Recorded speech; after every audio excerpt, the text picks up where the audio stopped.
2023 será un año clave.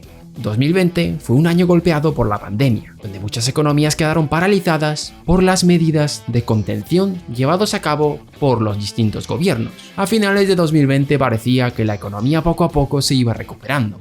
Se levantaban las restricciones impuestas por el coronavirus y parecía divisarse la luz al final del túnel. Pero en el 2021 la inflación sorprendió en Europa y Estados Unidos. Se volvieron a ver tasas por encima del 5%, algo que no se veía desde hace muchos años. Y en 2020 la guerra entre Rusia y Ucrania incendiaría aún más este panorama. Y como he dicho al principio, 2023 será un año clave para ver cómo de grave va a ser esta situación en estos países. El examen final que pondrá a prueba sus capacidades. Y en este vídeo vamos a ver las principales ventajas y desventajas que tienen estas economías para combatir esta inflación. Así que poneros cómodos, que empezamos.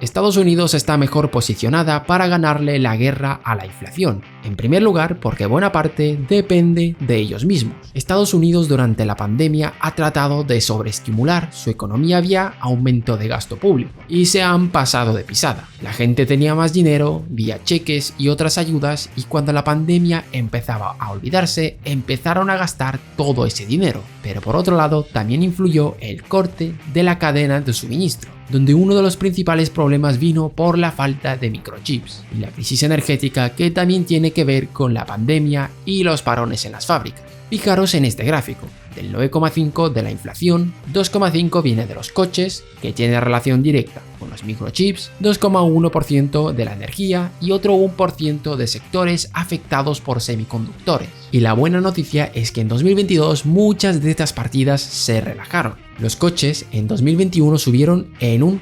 41%, mientras que en el 2020 se relajó a un 2%. La crisis energética también se está relajando en Estados Unidos. También hay que tener en cuenta que Estados Unidos es productor de energía. Y por último, el fortalecimiento del dólar. Como el dólar es más caro debido a las subidas de tipos por parte de la Reserva Federal, a los estadounidenses les va a salir más barato comprar afuera, lo que se traduce en menores precios a la importación, cosa que puede provocar descensos en los precios. Así que por estos motivos se espera una bajada de la inflación en el año 2023 en Estados Unidos. Pero respondiendo a la pregunta del vídeo, ¿se puede considerar una victoria? Depende de lo que consideremos como victoria.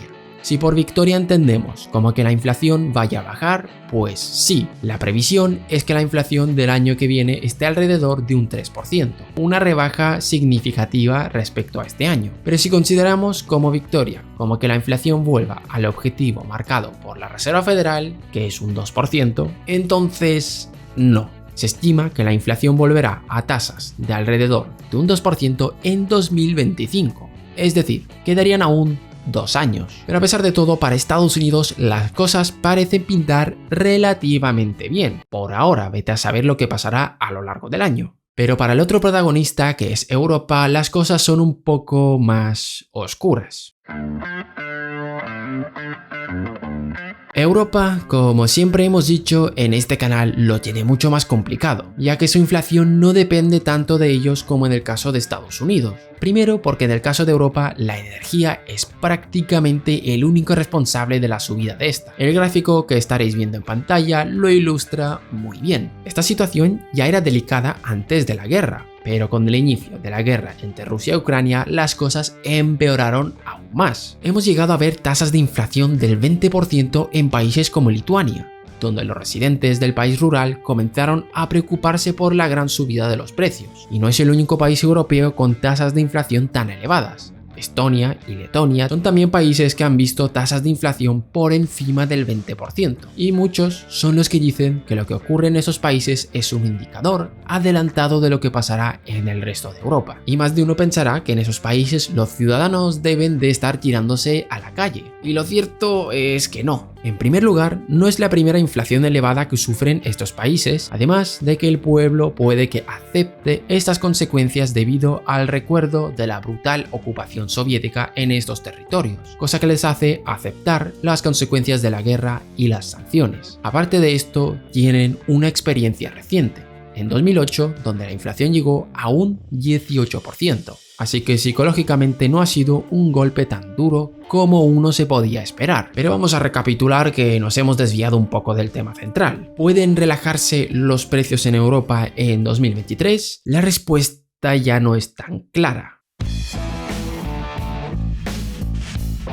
Al contrario que en Estados Unidos, donde las previsiones para 2023 parecen ser optimistas, el caso de Europa no lo es tanto. Los principales organismos internacionales dan las peores previsiones para Europa en el 2023. Y el motivo principal es que Europa ya no podrá aprovecharse del gas ruso como pudo hacerlo en la primera mitad de 2022. Pero como contraparte, y como ya comentamos en otro vídeo, vino un aliado inesperado, y es el clima. El cálido otoño ha retrasado el uso de calefacciones en muchas partes de Europa. A día de hoy, enero de 2023, Europa aún tiene el 80% de reservas llenas. Los más optimistas incluso dicen que este año podría sobrar para el próximo año. Y también a ver qué tal se comportan las temperaturas el año que viene. Por el bien de Europa, esperemos que el clima sea cálido. Pero lo que más se teme es que los precios no terminen de bajar y que la población empiece a pedir subidas salariales.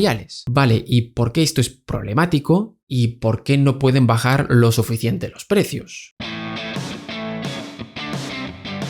Respondiendo a la segunda pregunta, la bajada de precios puede tardar en llegar por una razón. La bajada de precios de energía se tardará en ver debido a los contratos. Se firma el precio de energía a X precio y hasta que no se firme un nuevo contrato se seguirá comprando la energía a ese precio. Por tanto, el precio de energía como tal, los que ve el ciudadano, tardarán en desplomarse. Y recemos para que el invierno de 2023 no refresque demasiado, porque si se utiliza mucho gas tendremos que importar de fuera. Si se importa de fuera, el gas es más caro, por tanto aumentarían aún más los precios. Y si suben más, podemos entrar en la temida espiral salarios-inflación.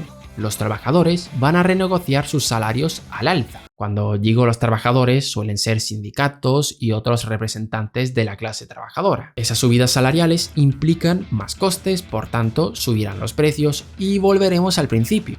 Se piden más salarios, aumentan los costes y suben los precios. Y así entramos en un bucle. Y para echar más leña al fuego, las políticas del Banco Central Europeo encarecen las hipotecas para muchas personas, las que tengan tipo variable, haciendo que su poder adquisitivo también se vea mermado. Y por si esto fuera poco, también tienen que rezar los europeos de que en Estados Unidos la inflación también se controle. Porque si Estados Unidos sigue subiendo los tipos de interés, el poder adquisitivo del euro caerá, ya que el dólar se hará más fuerte y si se hace más fuerte, el euro se hace más débil. Así que si Europa no quiere quedarse atrás, el Banco Central Europeo debe subir más las tasas de interés, ahondando en los efectos negativos que tienen estas subidas de tipo. Y a ver hasta cuánto aguanta la población europea. La paciencia tiene un límite y el año 2023 será un año clave en Europa. Y para este caso es más complicado realizar una predicción, ya que como habéis visto depende de muchas cosas y el panorama no se sabe cómo de optimista va a ser. Y es que además el gran problema es que muchas de las cosas no dependen de los políticos europeos, depende de lo que ocurra ahí afuera. La inflación probablemente vaya a bajar, pero aún estará lejos de los objetivos del Banco Central Europeo.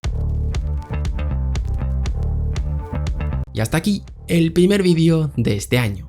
La guerra contra la inflación aún no está ganada, pero como hemos visto, hay países mejor posicionados que otros. La clave seguirá dependiendo de cómo se resuelva el conflicto entre Rusia y Ucrania. La inflación irá correlacionado con este conflicto. ¿Y vosotros? ¿Qué creéis? ¿Quién está mejor posicionado, Europa o Estados Unidos? ¿Qué futuro le veis para Europa?